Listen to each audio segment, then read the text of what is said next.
Hello, and welcome to Mysteries, Monsters, and Mayhem. This is the podcast about murders and so much more.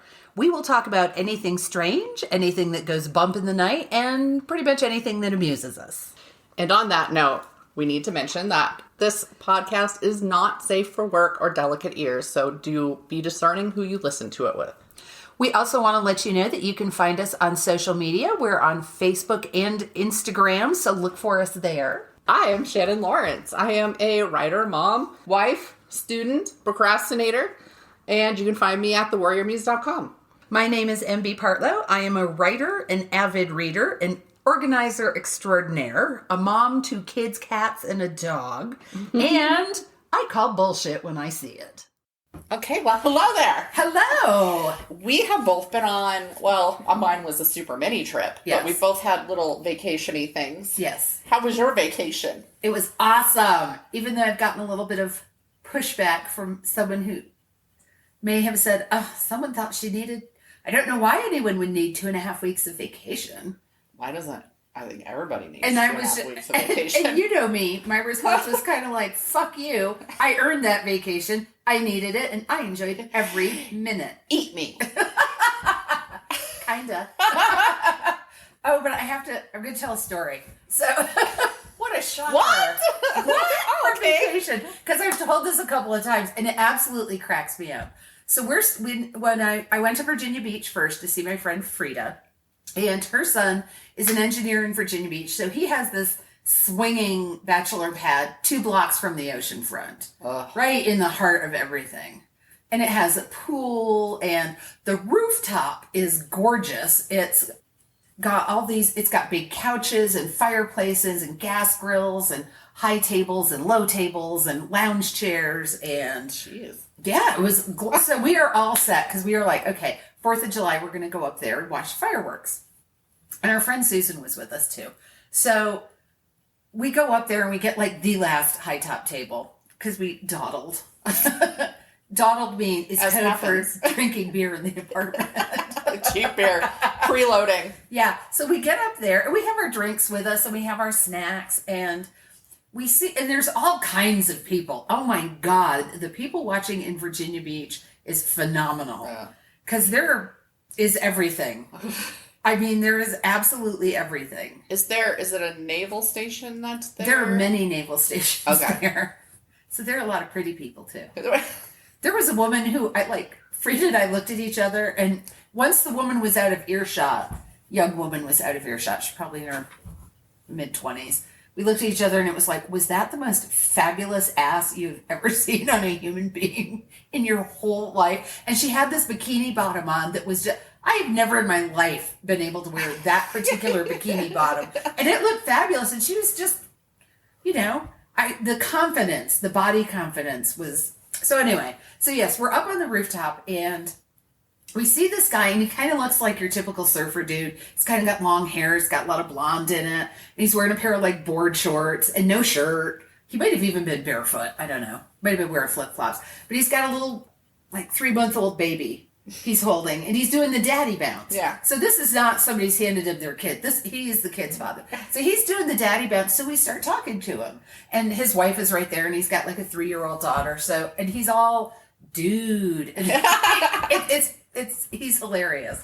So he's there because his mom lives in the building. And Frida's all, I'm here because my son lives in the building. We're all on vacation, blah, blah, blah. So then he goes, you see that guy standing right there? And it's this guy with his arms crossed, probably early to mid-20s, handsome enough fella. Obviously, he's in the service because he's got the haircut and the look. And we're like, yeah. And he goes, that's my brother. And he goes, dude, come here. These ladies are on vacation and they're looking for a good time. Oh, my God. The horrified look. He's trying not to look horrified. The guy is trying to be polite. And we're cracking up. And dear listener, just so you know, Frida and Susan and myself are in our... in our 50s, or mid to late 50s, or as I like to say, our excruciatingly late 40s, are painfully late. So this guy is just like, oh, why, dude? Why? And the three of us just busted up. That was so friggin' hilarious to me. This poor guy is like, and the guy walks, the daddy, the surfer daddy dude with the baby, walks off laughing his head off. It was low key. Sound like siblings. Yeah, siblings and troublemakers. Oh, yeah, low key. So what exciting things have happened to you? I did 2 things. What did you do? So, first of all, the bikini reminded me of one. Because we went to see the Paranormal Cirque. Oh, yeah. Yeah. It was just here for a weekend. And it was fantastic because it was a Cirque show, but themed spooky and creepy. So nice. When you first walk in, first of all, we had to wait in the line out there. And I was like, man, why is it so delayed? And you hear like air sirens. Mm-hmm. Like tornado coming, you know? And we're sitting there and I'm like, oh, that's a good creepy sound. I bet people from Kansas are freaking the fuck out right now. And then I looked at him and I was all, you know, it's funny, like, we don't have some tornado sirens down on this end of town. Maybe they do. And I was like, can we just be standing here going, oh, but that's the show. And then we just get carried away. But anyway, so you get in there and you're corralled. It's like the beginning is a haunted house where they're pushing you through the halls. I saw your pictures. I did a little video of it. And there's people standing and hiding. And the thing is, so I'm like, of course, I'm just giddy walking through this. People are screaming all around me, and they're freaking the fuck out. There's a chainsaw going somewhere in the building. There's somebody with a whip hitting the surface, so there's these loud... So anyway, I make it all the way through. I'm trying not to die because I'm wearing heels. And it's like... It's built, they put it up on a parking lot of the Citadel Mall, and then there's these, like, wooden planks and stuff, so I'm trying to walk through this, and, like, my heels would sink down into stuff, and so I got Jeff's arm with, like, one hand, just trying not to die. So anyway, we get to the very end, and I'm looking down, because the ground was changing, and I still had the camera on, my phone recording, and I'm looking down at my feet, and I've got the phone pushed forward, and all of a sudden, something fucking grabs me, and, you know, I have a big, I have a bubble, like, that's That's why I won't go through the haunted houses where they're allowed to touch you. Because I'm like, don't fucking touch me. No. Because then you alarm, like, all of my neurons. So anyway, I get grabbed and poked. And so you just hear me go, oh, she got me. Because then I'm all, she touched me, Jeffrey. She touched me. At the end of the video. And then I realized, I forgot I was recording, and so it, like, goes all the way up to the fucking concession stand with because I'm all, ooh, I need a Coke, or something like that on a stupid video. I didn't bother editing it, I just posted it. So anyway, we were there, and so it's like, you've got the usual kind of Cirque show, but everybody's themed as a monster, and then there was this little comedy thing in the middle of it, which was just fucking hysterical. Because it's a dude dressed as a nun. He's this big guy, and he pulls people from the audience, and it was like 10 minutes while he went around and harassed people, and he was actually, I was like, this is not okay. So, like, he would have the guy stand up, and he's sitting there talking to him. He doesn't talk, so he's mute the whole time. Oh, okay. And so he's just, like, doing hand gestures and stuff like that. And all of a sudden, he grabs the dude's crotch. And then so mean, the first person he did it to, which would have been whoever he picked, for the record, he looks at the woman with him, and he sticks his pinky out, you know, and he just goes, like, indicating small penis, right? And I was like, oh no, why'd you do that to him? Why didn't you choose, like, a big buff guy to do that too? You know, like, yes. So anyway, then he walks when he finds one, he's all, ooh, you know. And so he takes that guy, and he takes his hand by the hand, and he's walking around holding this guy's hand, right? And he goes around, and everybody's good natured, and he does all this other stuff, and he gets another guy, and then he gets a third guy, and of course the third guy he picked, he's like hot. Okay, so the last one is hot, and then he picks a woman, and then they all go on stage, and then he's, again, without words, directing them through this. He pulls out a camera, and he's setting up a scene that they all have to play. Oh my god! And so he goes over there, and he just gestures to what they're telling them what they're supposed to do, and then he goes to the other ones and he tells them what they're supposed to do with the gestures, then he goes to the third person, and so, oh my god, it was fantastic. Because of course, like, one guy did it perfectly the first time, and they all got their crotches grabbed. They were all nice about it. Okay with that. I know, I was like, I'm not okay with this. So I don't think Jeffrey would have been okay with it. No, it was a good thing he did it. Like, I mean, he would have played along with it just because Jeff's pretty easygoing, but he would not have been happy about that. No. I doubt any of them were happy about that. And then, like, the next one screwed up, so then he stops it, and then he angrily shows them what they're supposed to do, and then they start again at the first step, you know, and then yeah, so on and so forth. So it's being played over and over and over again. Then he switches two of them because one of them keeps screwing up, and then yeah, and then they went off script and it ended really well because the people they'd chosen loved it. But anyway, yeah, great feats, and the person, the super stretchy people, and a motorcycle and a high wire and stuff like that. But all horror themed. That reminds me. So I haven't watched a lot of. And we were talking earlier, I haven't watched much TV, except I caught a couple of episodes of America's Got Talent. And there's always a contortionist. When you said stretchy people, it reminded me of that. And I'm like, you know what? I can't watch contortionists. It just looks like, I don't care if you can kiss your own ass. I don't want to watch it. It just, my joints ache in sympathy when they do all that bending and stretching and... I will say that now, because I was super bendy and stretchy, and it's not like I trained myself to be a contortionist, but I could twist my leg all the way around and put my foot under my rib and have my leg doubled back that way, so that's how flexible my legs were. And now I'm paying for that in the knees, and I just want to go to them and go, stop now! You're going to get old! You're going to get old, and you will not be able to walk. So the bikini thing reminded me, I almost forgot. Because this one chick came, and here's the thing, it was horror themed, so there were some great horror nerds there with their own costumes, and so it was like horror cosplay for the audience, right? But there's this one chick, and she's just in lingerie. There was no face makeup, there was no reference, and I was like, and I mean real lingerie. I'm not talking like a gown, I'm not talking a costume. She was wearing lingerie, so her ass is totally hanging out. Oh. And we were in the second row. Was it beautiful and perfect? It was a pretty good ass. Okay. So she's standing there directly in front of us the whole time, and you can see all of the men with women trying not to look. And there's this chick behind us. I would have looked. Right. There's this chick behind us who loudly goes, "Man, that chick has a nice ass." Just like, well, if she said it, does that mean I'm allowed to say it? And I was like, even when a chick does it, I'd still say it's inappropriate. I don't care who you are. We went to, I wonder if it was the same woman, because we went to a Halloween-themed beer festival here. She was a tall blonde. I can't remember what this woman, but it had to have been 3 years ago. Mm. And it was, you could come in costume or not. And it was a few days before Halloween. And we went to the afternoon instead of the evening one, because we're 10 o'clockers. And Frida was here, and we were walking around. What does that make me? 3 a.m.er. I don't. You're beyond description.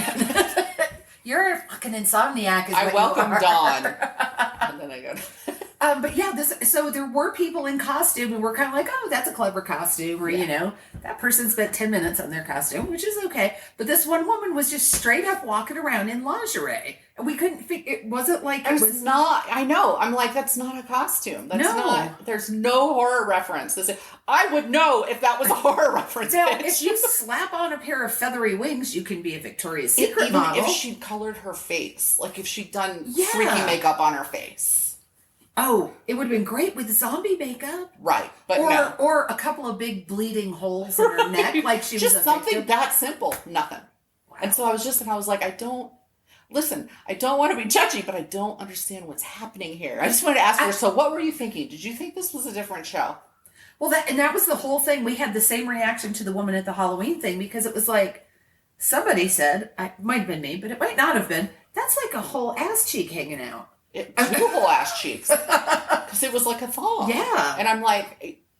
But I don't think I've ever at my boldest had the confidence to walk out of my house wearing a thong as my outfit. No, I have gone out in my younger, skinnier days with a actual... Like, before it was in, which now everybody does it, but wearing actual lingerie corset that I had. Like the bustier thing. Yes. Yeah. And just like a little skirt with it. But it was not just the thong. Yeah. So I remember, like, if my ass cheeks are flapping in the wind, something's wrong. If they're clapping. But, so anyway, it was an awesome show. Then we drove up into the mountains. Joel Cuvellin, one of our friends, recommended like a route for me. And I was like, okay. So I didn't look up. He said, yeah, there's a ghost town up there. I'm a sucker for a ghost town. I love to photograph them. So I'm thinking St. Elmo, which is down around the same area, actually. So we did go through Buny to get there, is supposed to be the pinnacle. So this has got to be much smaller, something in a couple houses. That's usually a ghost town, right? Right. Maybe. And so we passed the parking. There was supposed to be a sign, so we're looking for the sign. I think it must have fallen down or been removed or something. We went up to Independence Pass first, and got out and took pictures. Then we drove down. The town is called Independence, and it's just past the pass. So we drive right past it, and we get down, and we're like, okay, we're way past where it's supposed to be. So we turn around, and we come back up. And then there's this big mine that we passed, and we were like, I guess maybe that's just the ghost town. So we get out, and I'm going to spend probably almost an hour while Jeffrey sits in the Jeep, just walking around taking pictures of the mine, and there's one little house ruin that's there, and I can see that there's maybe another house ruin down somewhere else, but we couldn't get to it. It was 3 pieces of wood, so I was like, eh. So anyway, and then I climb up, go over the highway and climb up on that next hill because there's a house up above the hill. Oh. And then there's something that must have been part of the mine or something over here. So I walk over there. And then I'm like, well, that was it. And so we start going. And then I look down because now I'm on the other side of where I was before. Right now, we're hanging right over the cliff.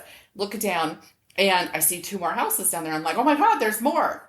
And so we pull over and we climb down this steep, understand people, we're on a mountain. Climbed on this steep embankment to try to get back there, and I look over and I'm like, oh, because it's a whole fucking town over to the left, and so I run into there was this couple at the mine with me, and there's that couple, and I'm like, hi, because I kind of talked to the husband. The woman was kind of snooty, but he was nice, and so we talked. Is there a way to get to it without scrambling down the embankment? Oh, yeah. Okay. It turns out. Well, this sounds interesting, but deadly. Turns out there is. So I'm not your flexible friend. There's a path. There was actually they had the old general store has been restored. Oh. And there's people in there, and so we donated some money. It's one of those things where they're trying to restore it and keep it in good shape, which clearly need to, because there's obviously been some people partying up there because there's a bunch of broken glass in one spot. Somebody's garbage they'd thrown out. And I'm like, really? You came all the way up onto this pass to throw away your garbage, you fucker? But anyway, it was amazing. We have to go back because it was raining. Because we actually drove through a storm in Cristola on the way there, and then drove out of it right as we got almost to the pass, and I was like, oh, we're so lucky. But because we drove past it and went down, and they had to wind back up, and then I spent all that time at the mine, I spent all the sunshine time. Oh. So I've got gloomy pics, and you can actually, there were a bunch that are no good because I kept having to wipe off the lens because it was getting rained on. So anyway, he's taking me back. But there won't be wildflowers by the time he takes me back because those alpine flowers go so fast. So I was happy I got pictures with the flowers. But if you go in the fall, you'll get beautiful fall colors. That's what I want to do. But we have to go early. The problem is balancing. Up there, it's so Independence Pass is 12,500-ish feet. Mm-hmm. And it said that the town of Independence was about 10,500 feet. So I don't know. I think they try and keep it open until October. But that's right in the prime. That's true. But if we can make it in early October, then the leaves should be turning up there already. Anyway. Ask Joel. Intricate planning. Yeah, I know. He was like, do this, go here for lunch, take a picnic lunch. He planned out I think he should quit his job. Because what people need to know, and by the way, he does have a book out, but I don't remember the name of it, but it's Vampires in a Mine, set way back when. Yeah. And it's an awesome book, so look that up. It's Quevillon, Joel Quevillon. Yes.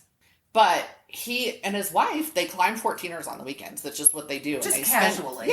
They spend all their time in the mountains, so he knows the mountains. They're not even originally from here, but they're basically native at this point, Colorado natives, because they've been more places than most Colorado natives. Yes. And so he can tell you where to inner tube, because I got advice from him on that at one point. We still haven't done it, but now my sister wants to do it too, so I'm like, all right, we got to do it. Yeah, he can tell you where to go in the mountains, where some Jeep trails are, because we've got a Wrangler and we like to hit the Jeep trails that you won't have a billion people on. We got caught behind, you go up into the mountains, you're caught behind the crappiest cars sometimes, and you're like, listen, you couldn't make it up a 200-foot hill, and we are climbing 2,000 feet elevation right now. So, yeah. Well, that was when I was driving up, because I drove from Virginia Beach to New York. I said to Joe, the mountains on the eastern half of the U.S. are much gentler. Yeah. I said, the mountains out west are trying to kill everyone. They're sharp and pointy, and they want you to fall off of them.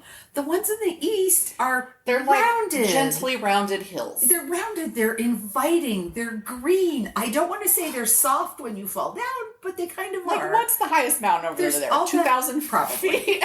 I don't know. We are currently sitting at about 6,500. There was so much oxygen. Oh my God. I hiked. I worked out one day. Oh, when we were in the fabulous apartment, we went to we were dedicated to being not killing ourselves. So we went to the exercise room one day, and I've been to gyms that don't look that nice. Oh, yeah. There were machines. I leaned over to Frida. I said, I'm going to go get on the treadmill because I don't think I know how to operate anything else in here. And I'm not even sure I know how to work that. I just pushed the start button. The easy start. Yep. And the guy at the other end of the machines is doing something serious because he's getting on there and he's running for all he's worth, and then he gets off and he's heaving a weight in the air and then dropping it on the ground and heaving it up. Yeah. He was a very fit young man. I'm sure he was. I was just like, out of the corner of my eye, I'm like, you got way more energy than I do. The ones that always get me are when I was a gym goer, because it was.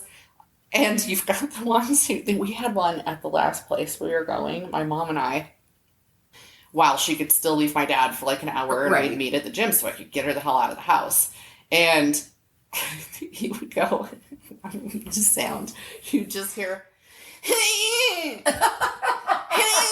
every time. And it was so hard not to and then sometimes we just did, because you can't.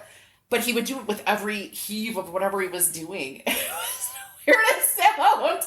I'm like, guy, stop. What do you do during sex? Oh, God. It doesn't even bear thinking about. You went to a better gym than I did, because I went to one of the local YMCAs, which is a wonderful organization and a wonderful gym. But the one I went to was the old folks YMCA. You can't tell that on your first visit, but it became apparent. There was one woman she was about 80, and God bless her for getting out and going to the gym. But when she came into class, the instructor would turn the music down and slow everything down. And this is like 15 minutes into the class.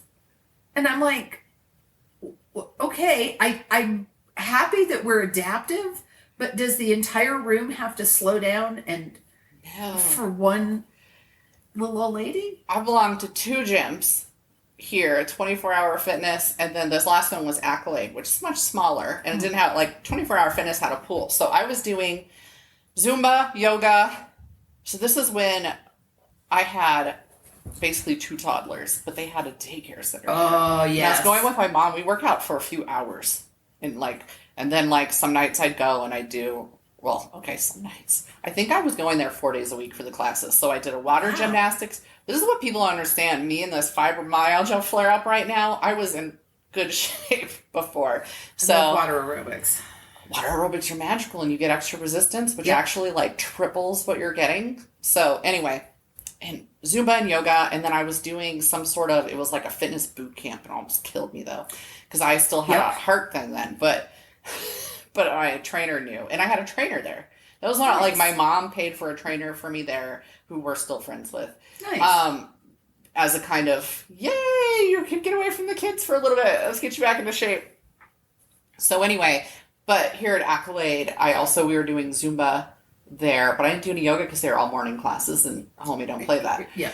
But I did Zumba there. And it was amazing. But I love me some Zumba now. I'd just die. I see, my problem is I don't know the dance steps. So when they say cha-cha-cha, I'm like, what? I mean... Oh, I learned it too because of the Zumba. They both of the instructors that I had at the 2 different places were incorporating stuff like Indian dance, like you see the... So you think you can dance?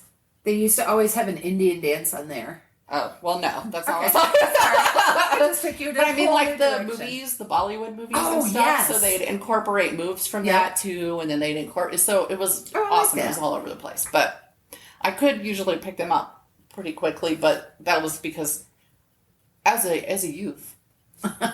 As a youth? I did sweat into the oldies, so I learned how to pick up that stuff. And that was what threw me the first time I tried sweat with the oldies. Chasse! And I'm like, what? You go, what? I don't know what that is. Could you describe what you're doing? And why do they always put the camera on?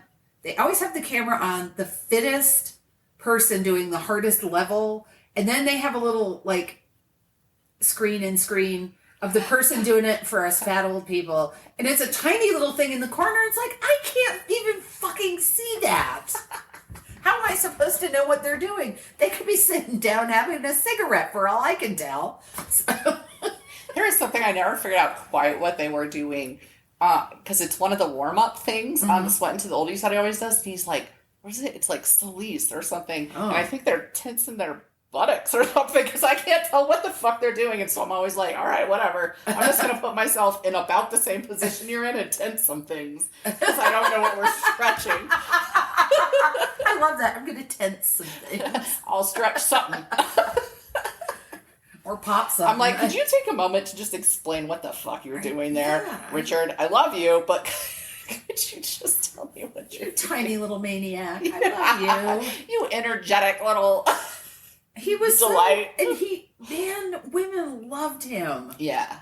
They were just, because he was just, well, because he just loved everybody who was like, you're beautiful, and you're crushing this. And I'm like, that person is not crushing this. No, neither am I. They are not, but thank you for saying that anyway. Right? He was just so positive and energetic and loving, and he had been hurt so much in life, and you could tell that he just wanted to make everybody feel loved. Yeah. We're talking about him like he's dead, but it's just that he's not actively doing that stuff anymore. Become rather reclusive, hasn't he? I don't know. I think so. Or we just aren't paying attention. That's equally possible. Or he's just not making a splash anymore, and so they're not paying attention because there's other people to pay attention to and a short attention span. That would be us. What attention span? All right. So, we didn't even talk about books or movies or anything? No, we didn't. We'll just save that. Save it for next time. Here we go. I suck at marketing for things. So this is for affiliate stuff. Yes. So, and it's Buzzsprout, which is awesome because that's who we use to do it. Buzzsprout does the podcast. They're a podcast host. They get it out to people. They actually have all this training. They have videos of training. They have a blog with training. And they really do make it very easy. They have, no shit. For real though. I have used them for so much stuff just setting this up. And then even once you're a member, like they have, even when we set up a Patreon, for example, they have an easy peasy page so that we can link our Patreon. They will link it to everything that we do. They have digital mastering, which we just started using. So hopefully you're seeing the fruits of that because I'm a lay person. Everything I'm doing, I've learned from them, but like editing and stuff like that, I just don't have the time to learn how to do the really deep stuff and make this smaller and make that bigger, Yeah.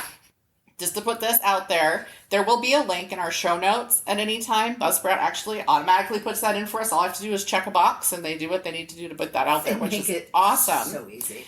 And what happens is if you click on that link, say if you wanted to start a podcast and you're interested in checking all this out and you wanted to sign up, you could actually give us a little kickback. It's just a little tiny one, but it helps. It basically will pay for a month of what we're paying for right now just to do this.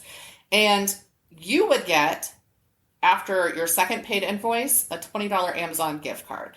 So you support the show, and you also, with a paid plan, get some money for Amazon, and it's win-win, especially with Buzzsprout. Yeah. And that's just at buzzsprout.com. But yeah, there is a link in our show notes that you can click on if you're going to use it.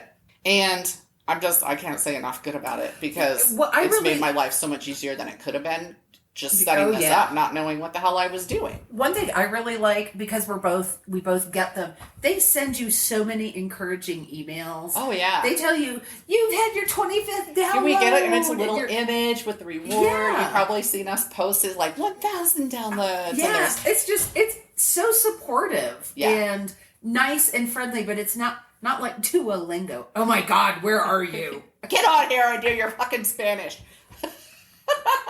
I told somebody last night because I accidentally clicked on that link and I was like, any night now the Duolingo owl is going to just be hovering over my bed saying, do your Spanish. But anyway, Buzzsprout, not like that at all. No. So yeah, super support. In the time that we've been using them, which is it's been less than a year. Yeah. They have already made so many advancements and improvements since we've been on here. Because we started in like October, didn't we? But anyway, they're fantastic. They make it so easy. They are all about helping you succeed. It's amazing. Yes. So highly recommend if you're looking to start a podcast, go to their website and do some research and look around because they have how to do it. They have recommended equipment, for example. I mean, all I bought was just a little mic. Yep. So that we could have a little better sound quality, and the rest is just my laptop. And they're actually the ones who recommended, though somebody else had recommended it to me too, the software that I used to record us in the first place, which is called Audacity. So, but they had a whole post on that, for example, that was like, here are people that, things that you can use to record. Here's the software and here's this one costs money, this one doesn't, this has this, here's the benefits. They give you options. It's not like you have to have a fortune sitting around. You don't have to have a bag of gold sitting on your floor if you want to start a podcast. No, it's awesome. And it's really inexpensive. So otherwise we wouldn't be doing it because right now it's all out of our pockets. So anyway, yay. So, you're going to start this week. Okay, I'll start this week. I have my page. So I am doing, this one's short for me, you guys. I'm doing the Waddell Buddhist Temple shooting. And I'll just do a shout out because basically the reason I looked this up is because Cameron Claire shot me a little message and she was like, hey, tell me if you ever do the Waddell Buddhist Temple shooting. And I was like, the what? So I looked it up. So we'll call it a request. It was kind of a request. Yes. A long distance request. That's right. From a listener in Colorado Springs. Oh, that was so official sounding. Good job. Thank you. Sources: Wikipedia, LA Times, Reuters, ABC 15 News Arizona, and AZ, as in Arizona, Central. On the morning of August 10th, 1991, which was 5 years before I got married on August 10th, a cook showed up to the Wat Pramkunaram Buddhist Temple in Waddell, Arizona for her shift and discovered 9 bodies arranged face down in a circle on the floor. The victims, all Thai or of Thai descent, had been shot in the back of the head execution style, but had a total of 17 shots between them from a rifle and a shotgun. And actually, I found out there was not an official count beyond that elsewhere, but it seemed like there were more, maybe. Anyway, of the victims, there was an abbot, 5 monks, a nun, her nephew who was a novice monk, and a temple employee. Their names, bear with me because I'm going to mispronounce these like everything else in this one, because I am not Thai, were Pairuk Kenthong, Surachai Anutaro, Buchbai Chayarak, Chalerm Chantapim, Siong Gingeo, Foy Sripampasert, Chirasak Chirapong, and this one, I quite appreciate this person, Matthew Miller. He was the novice monk. He was the nephew. I was gonna guess the temple employee. Nope. Most of the employees were also members. Several. So was the cook. Several of them were found with hands still clasped in prayer. The case was so massive that there were 221 authorities from 21 agencies involved. By the end of the first month. An outcry, both national and international, put increasing pressure on them when there were no answers within that first month. Many of the investigators had never handled a murder case, and authorities were taking turns grilling the subjects. Some of the inexperienced investigators actually fed information to the men, who we'll talk about here soon. But this created a huge issue. So ultimately, after days of being harangued, the men not only confessed, but then gave the details they'd been fed, which, of course, made their confession. Yeah. A .22 caliber rifle was found in a vehicle during an unrelated search by Luke Air Force Base police. The owner of the car said 2 teenagers had borrowed his rifle before the murders, which led them to Alessandro Garcia, 16, and 17-year-old Jonathan Duty. He was Thai. He was living with Garcia in his family home at the time, and who was in the car with the gun owner during the stop. The task force was notified after the 3 boys were questioned, but before the sheriff's department could investigate further, they received a September 10th phone call, so exactly 1 month later, from a mental patient in Tucson named Mike McGraw. McGraw claimed he knew who had committed the crime. He named 4 men plus himself. Leo Bruce, 28, Mark Nunez, 19, Dante Parker, 20, and Victor Zarate, 28. Police picked up all 5 men in Tucson and questioned them in a Phoenix hotel room from 9 p.m. to dawn every day from September 11th to September 13th. They played good cop, bad cop. Till dawn? Yes. They would wait until evening when the guys were tired, and then they just went at them. This case became quite famous, not only for the horror of what had happened, because it's still considered one of the most shocking, biggest murder cases in Arizona, but because of how badly the sheriff's department handled it. So they threatened them with the death penalty. They claimed that the other ones were turning, all the stuff that you see in the movies. And just hours and hours and hours. So 3 of the 4 had confessed by the end of the 3 days. And as McGraw, who had called and originally done it, he also confessed. One of them had been interrogated for 13 hours straight by the time he confessed. Oh my God. That they had just kept going. Zarate never confessed, maintaining his innocence the entire time. They didn't break him. All 5, including McGraw, were charged, but Zarate was let go when video evidence of where he'd been at the time of the murders turned up hundreds of miles away for work. He was working at a dog racing track or something like that. The others did recant within a few days, basically. Once they were away from being harassed once they got for to all sleep those. And eat. Yes. And, yeah. They became known as the Tucson 4. I don't know why we always name the innocent people. The something, this number. Yeah. The city number. When the weapon was investigated weeks later, and found to be one of the weapons used in the crime, the investigation into Garcia and Duty began. Duty's brother and mother were members of the temple. The 2 boys confessed to the crime and stolen items were found in their possession. The Tucson 4 were released a month later, on November 22nd. It was later found that McGraw had been in prison and had a history of making up crazy stories. Oh. But, you've been going for a month, and somebody calls and says, I can tell you exactly who did it, and I'm one of them, and you go, fuck yeah. Well, yeah. Yeah, you want the easy solve. And you don't, why is this person not only turning himself in, but these other people? But this was in the early 90s? Yeah.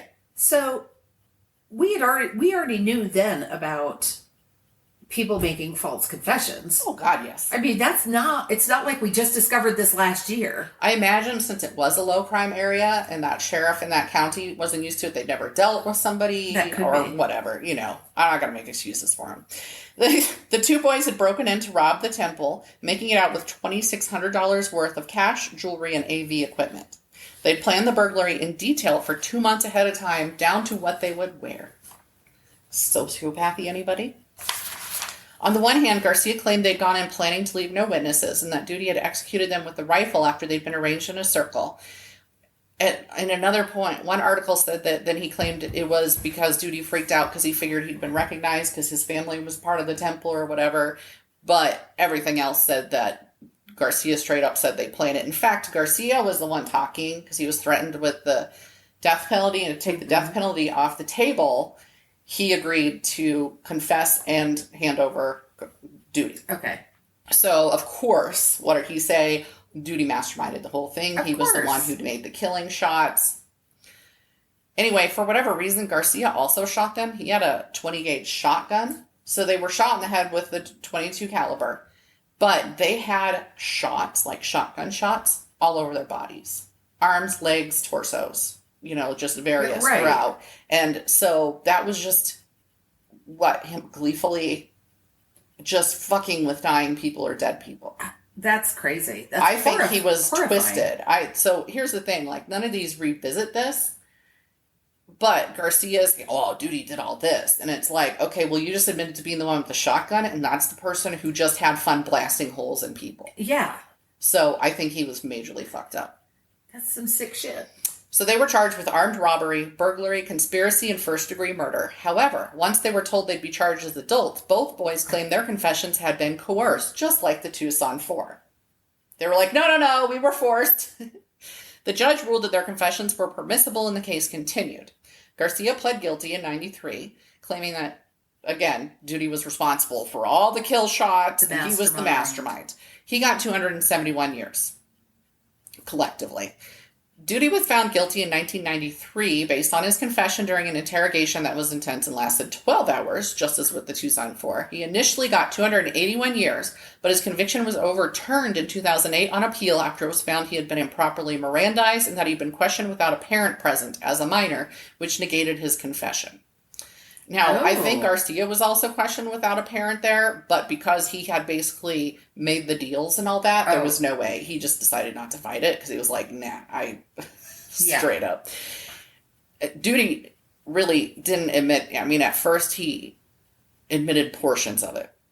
So in 2013, he was tried again, but it resulted in a mistrial this time. Jesus. And there was a picture of the judge holding up something in writing from the jury, and it said juror number whatever is using her emotions instead of actually listening to the data, and that is what hung the jury.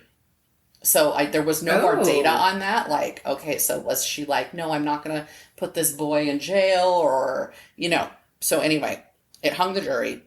Finally, in January 2014, he was found guilty without the confession permissible, and again sentenced to 281 years. His father maintained his son's innocence to this day. It should be noted that Garcia was also found guilty for an unrelated homicide, and his prison sentence includes that homicide. So dude was just killing people. I think he was a psycho, straight up. He is still in prison. He will be forever. Good. That makes me happy. They're still fighting Doody's case. That's crazy. I think he was part of it. I just don't know that I believe he was the mastermind. But from the sound of it, they did go in planning to kill people. So he was a part of it, and he does deserve to be sentenced. Yes. So I just doubt his level, necessarily, I guess. The Tucson 4 minus McGraw later sued the sheriff's department for the coerced confessions. Leo Bruce and Mark Nunez got $1.1 million each, and Dante Parker got $240,000, and I couldn't find out, why he got less. Yeah. The mishandling of the crime was instrumental in losing the sheriff at the time his position in the next election.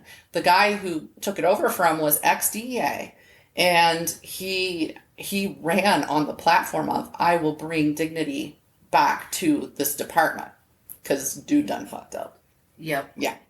The temple still operates to this day. In fact, in 2011, an article on the Flood investigation stated that a monk who was brought in the next day to take over the temple, I apologize in advance, Frakru Widisbromakun, had become the abbot and was still serving at that time. He was quoted in 2011 as saying, I knew the people who were killed, and we still feel very sad about it, of course, but we do not have hatred about it. In that respect, we have forgotten what happened and cannot concern ourselves with it. We are about peace, which seems very Buddhist to me. Yes. In 2016, they held a ceremony for the 25-year anniversary of the slayings, and that ceremony was held in both Thai and Vietnamese, so I assume they have members in both. I could not find if Doody's mother and brother were still members of the temple, or if they left it after all that. That would... I feel like a Buddhist temple, though, would be very much more forgiving to the family than, say, a Christian church. But I don't know if I was the mom, I don't know if I could go back and face those people. Right. Even if they were forgiving, even if they had forgiven me, even if the spiritual path would be that I was to set it aside and forgive myself, I don't know personally it would be very hard. I could. I don't know if I could. Especially because I believe she still thinks her son is innocent, too. It's just the husband is outspoken. It's interesting. Garcia, he just completely, once he was convicted, he drops out of all the news stories. I mean, he's, I couldn't even find adult pictures of him. I just had his mugshot. Wow. Whereas Doody, you've got pictures of his later trials. And his lawyers clearly believed that he was innocent. They felt Garcia was a sociopath who was, I don't know. Because I saw their faces when the verdict was read, and they're hugging him, and they just look completely dismayed, which told me that they really believe something good about their client. Yeah. It's really funny when you're looking at stories that are a few years old. Anywhere from, because I do love a good 1900s axe murder. But it's funny when you look at stuff, say, in the 80s and the 90s, and you see what to us seems like an obvious, why can I not find any more information? Why hasn't anybody followed up on this?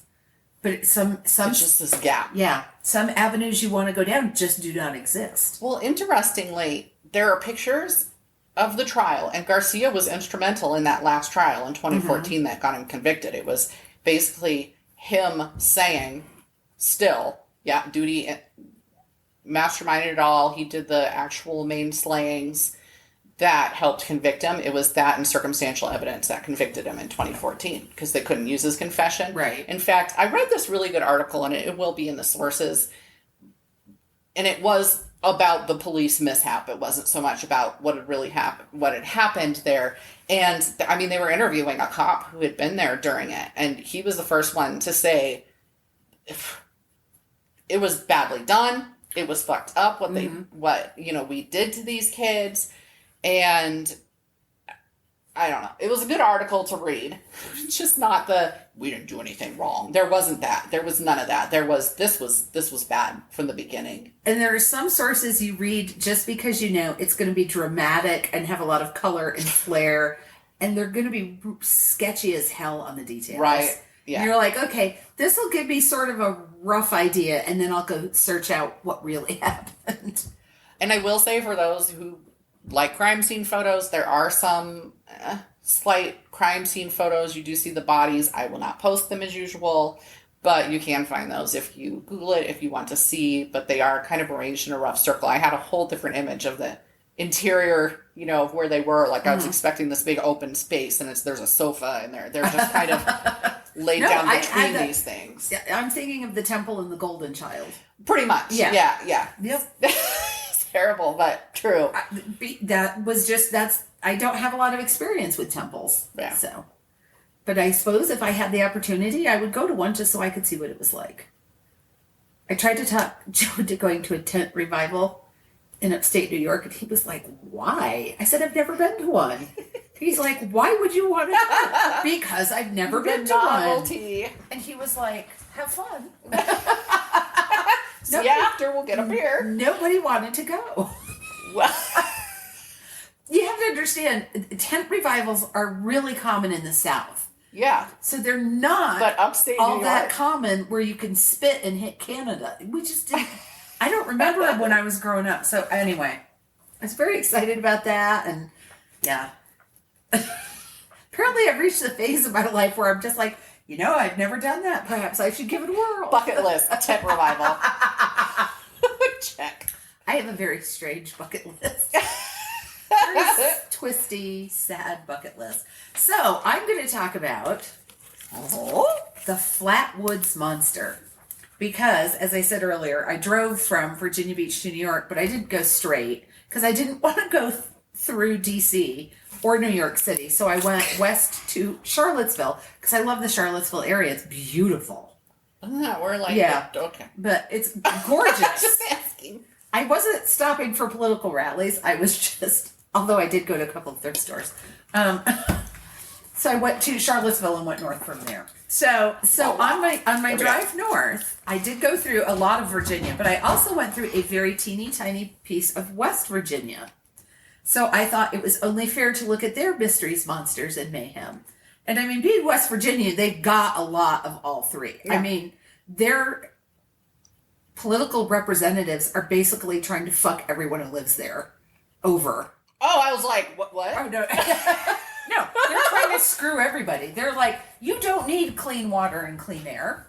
All right, because no regulations, right? Quit being a baby. Let's not regulate. That screws up business. This has nothing to do with that. So, the town of Flatwood is located in Braxton County, which is almost smack in the geographic center of West Virginia.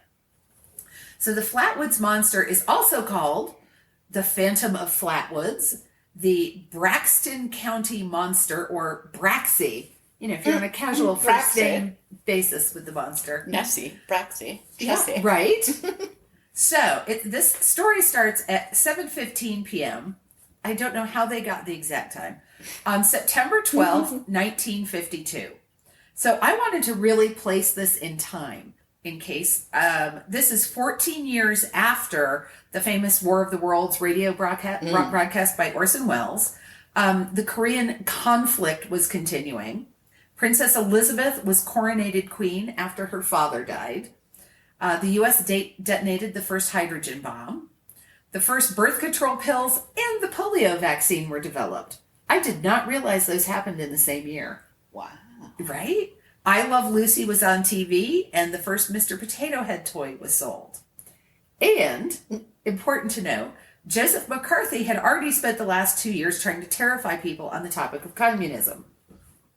Oh, snap. I've been wanting to look into McCarthyism. He just saw communists everywhere, and he wanted everyone else to think there are communists everywhere. So, some boys were playing out in their yard, which is what kids used to do. I remember playing in the yard. Fuck yeah. I was outside until, actually, usually after dusk. We had to be home by dark, and then there was some whole semantics of how do you define dark, until my stepfather said, when that street light comes on, your ass better be in the yard. Now, you didn't have to come in the house, but you did have to be in the yard. I will say that it was when the street lights came on, we'd have dinner. But then I usually, because we lived on these kind of cul-de-sacs, yes, we would go back out after. Yes. So they saw a bright object streak across the sky and land on a neighbor's farm. So they go in and get one of the boys' moms, Kathleen May, who went with them. They somehow picked up a couple more neighborhood kids and a dog. So we have we have a mom, we have 6 boys ages 10 to 17, and a handy West Virginia National Guardsman, Eugene Lemon. He happened to be the 17-year-old. I was like, I was tracking that down. It's like, oh, I get it. Okay, makes sense now. So they all go over to the Fisher farm to investigate. So they get to the top of the hill where they'd seen a pulsing red light. Lemon said he aimed a flashlight in that direction and saw a tall, man-like figure with a round red face surrounded by a pointed hood-like shape. And there are some great artist renderings of the Flatwoods Monster, which I will post. They are just hilarious. Kathleen May later said the figure had small, claw-like hands, clothing like folds beneath the head, so it looked like it was wearing robes of some sort, and a head that resembled the ace of spades. And when you see the pictures, you'll go, yep. Yep. At any rate, Lemon, the 17-year-old, screamed, dropped his flashlight, and they all ran. Which, don't get me wrong, that does seem like a reasonable response. Yeah. Maybe not dropping the flashlight, but screaming and running. Yep. So the group also said they had smelled a pungent mist, which some claimed had nauseated them. A pungent mist? That is not a smell descriptor. Mist. Well, I would like to point out they were on a farm, after all. And there are pungent smells on farms. Including in the mist. They could have been downwind from a honey wagon or a shit pit or, there's any number of things that smell bad on a farm. A honey wagon smell? What the fuck is a honey wagon? And I grew up on a cow farm. It's a manure spreader. I wish we didn't have one of those because they weren't farming. And the police searched the next day and couldn't find anything. Okay. So there's a fairly famous UFO writer named Gary Barker who has written about this. And he claims that a local reporter, A. Lee Stewart, visited the site. Now, Stewart actually claims he marched up the hill with a shotgun and found skid marks and an odd gummy deposit. You can't put together the words skid marks and odd gummy deposit. But I would like to go back to the whole farm thing. There's lots of sticky things on a farm, and we'll just leave that there. But UFO enthusiasts have, for years, claimed this is proof of a saucer landing. All right. I didn't know they left behind gummy skid marks and gummy residue. Skid marks. I actually How did the UFO land? Did it put down its landing gear? I don't know. I do not know. There's a report of a possibly related story. The very next night, a family was driving on nearby Route 4. They had an incident where their car completely shut down. Think X-Files. The car just electronics tend to shut down around a UFO. Yes. So as they tried to restart the car, a similar form with the same hideous odor appeared beside the car. After the apparition floated away, the car mysteriously started again. That's the difference between UFOs and an EMP. The car restarts afterwards. Doesn't an EMP permanently blow the battery or whatever? I think so, and I don't think there's usually a stench associated with an EMP. I don't know. Actually, I want to look that up now because I could see sending out that whatever a pulse of some sort, and if it fries something, that you would smell that, right? Well, yeah, but what kind of electronics were in a car in 1952 or 54? What I say? 52. Yeah. Yeah. There's not a whole lot to fry. I mean, so the reports of the incident made news across the nation, and it even prompted a visit. I think there were stories that, yes, the Air Force did visit. There were stories that the Air Force visited in disguise, and there were stories that, no, they never visited. So I'm going with they did. The U.S. Air Force UFO Inquiry Team that was part of Project Blue Book. Fun fact, Project Blue Book is real. In fact, the Air Force has given all the records from Blue Book to the National Archives, where it is stored on 94 rolls of 35 millimeter microfilm. That's a lot of microfilm. From 1947 to 1969, a total of 12,618 sightings were reported to Project Blue Book. Of these, 701 remain unidentified.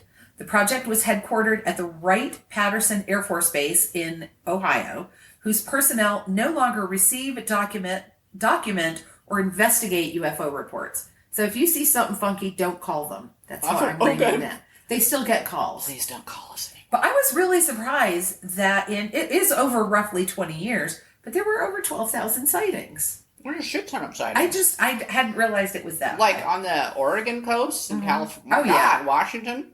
So are you ready for the Colorado connection? Do it. The decision to discontinue UFO investigations was based on a University of Colorado study called Scientific Study of Unidentified Flying Objects. That's really creative. Yeah, I was going to say, they're not novelists. They don't have the knack for, titling things. So in a nutshell, they determined that there was no threat to national security. There were no incidents that involved technology beyond what already existed on our planet, and there was no evidence of extraterrestrial vehicles. My very favorite statement from this: there are not now, nor ever have been, any extraterrestrial visitors or equipment on Wright-Patterson Air Force Base, which is a very polite way of saying, stop calling us, we don't have the aliens here. Call Roswell. They have searched this. There's nothing in this archive that mentions Roswell, and there's another one. It had like MM12 or something. I can't remember what that one was. I couldn't hair off in every rabbit hole. So, yeah. But I just love that. Yeah, don't call us. We don't want to know anymore. You guys don't. I'm reading about this, and of course I reach out to my friend who lives in West Virginia and go, hey, have you ever heard of the Flatwoods Monster? And she's like, yeah, I think so. It's up. There's a museum up in, and I'll get to that, Sutton. She goes, but all the press goes to Mothman. And I said, well, I'm not going to write about Mothman. Yeah, Mothman's huge. Everybody has already done it to death. And then I looked into it and said, well, I gotta include just a mention. Yeah. So 14 years later, and about 100 miles away in Point Pleasant, you get the first sightings of the Mothman, who then got all of the press, and a 2002 film starring Richard Gere, which I'm sure Shannon has seen. I have. See? And it has the Deborah Messing from Yes, Grace, is the wife that dies. Grace. Yeah. Because it's Laura Linney plays the cop who he makes connection with after his wife dies. I read this. I have not seen On the bridge.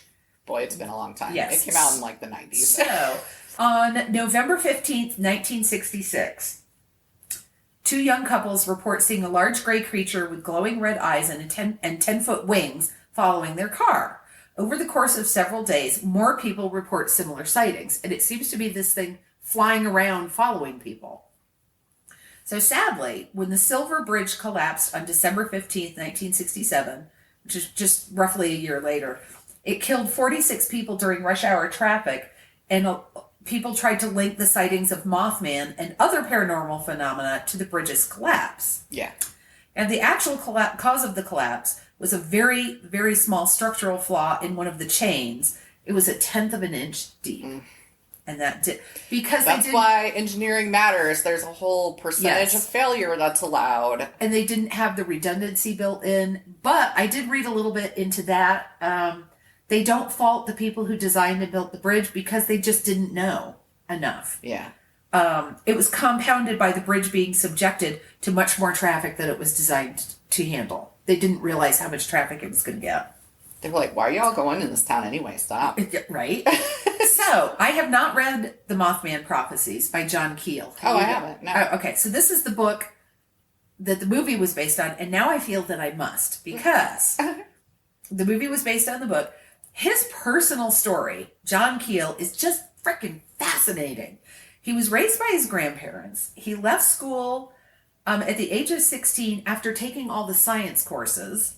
He served in the Korean War. He was fascinated by magic. He wrote for newspapers, radio, and pulp magazines. His first book, Jadoo, described his time in India and Egypt, researching the Indian rope trick and the Yeti.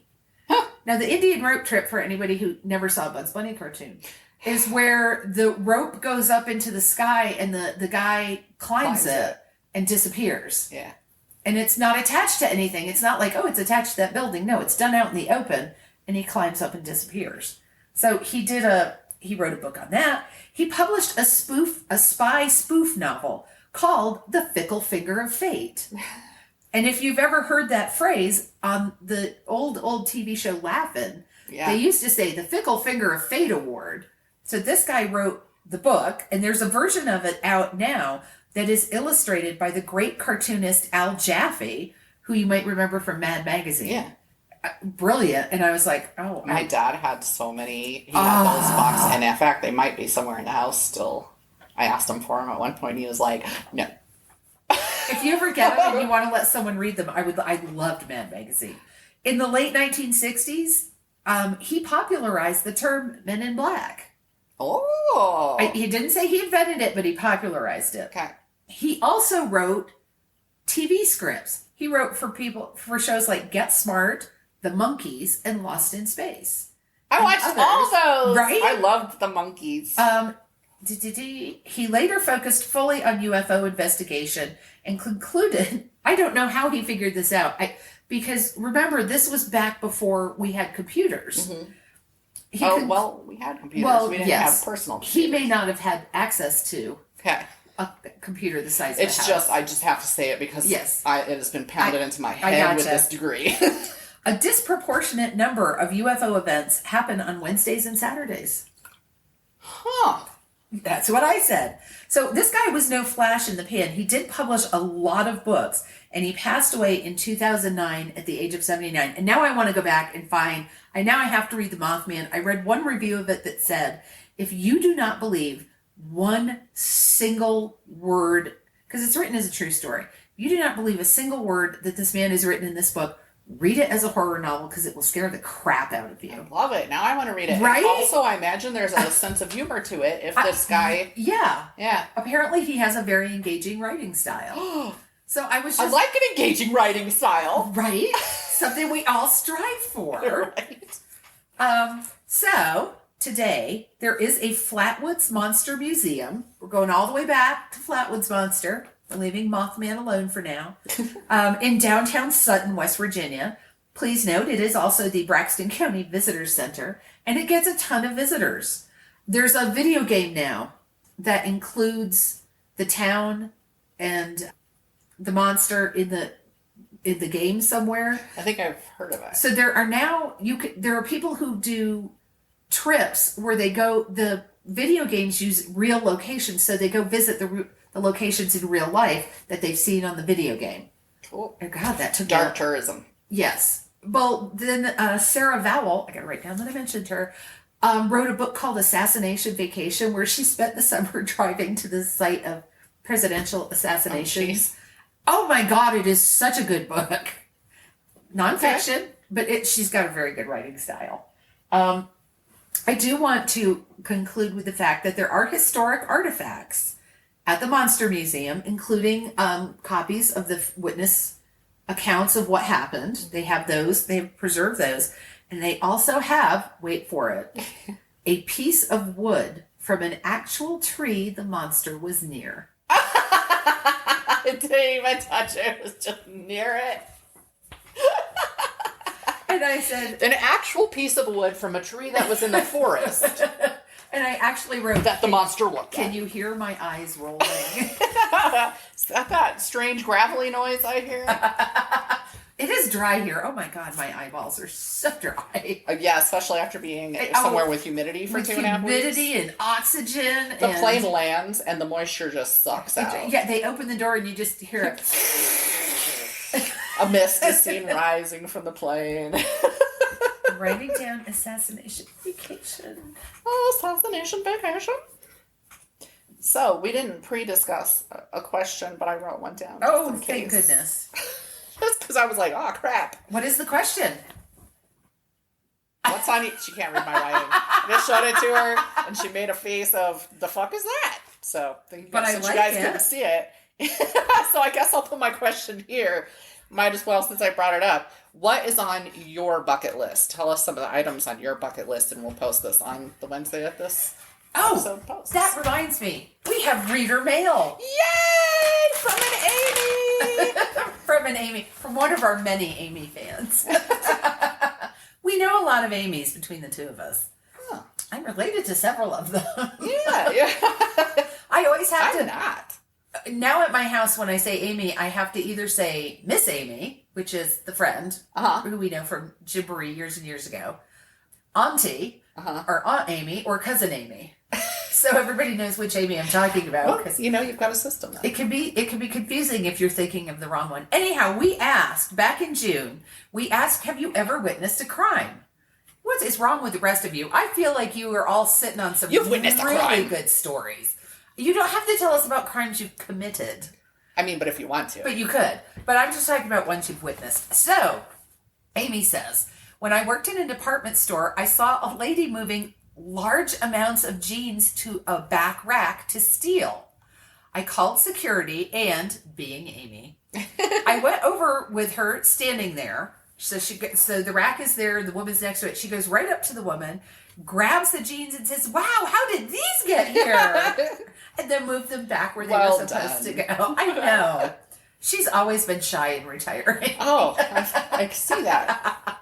That's why we're such good friends. But security followed the woman and did catch her stealing clothes, and Amy got a $50 reward. That's awesome. Yeah. And why do people got to steal? Compulsion. Yeah. I'm like, if you're going to steal from my clothing store, don't rip the tags off and leave them on the floor, you moron. Sorry. Oh, have you had some thefts? Yes, it kind of peaked during right after shutdown. Oh. Do you think it really was then maybe like trauma fueled compulsion thingies, but people being extra stressed? I don't know if they were hard up for money, if they were I don't, but I attribute it to people being more stressed out and acting out. I wonder if they feel like, since this is a discount store anyway, like a used store, it's not as big a deal as stealing it, but there's still overhead, and the people who consign that with you still need to be paid too. Yeah, my wages are overhead. Thank you very much. That's overhead. I covered it. I would like them to be paid. Do you guys want to have pizza and a beer or not? That's right. All right. Well, you can send us. Look at us. Oh my God. It's just past an hour. I'm so excited. Oh, wow. I'm so proud of us. Some of our people like a shorter episode. Some like a longer episode. Yeah. So just the fact that we chattered for half of that time, we'll just blow right past that. Yeah. You may have to cut some out and add it to the laugh track. You get the eventual.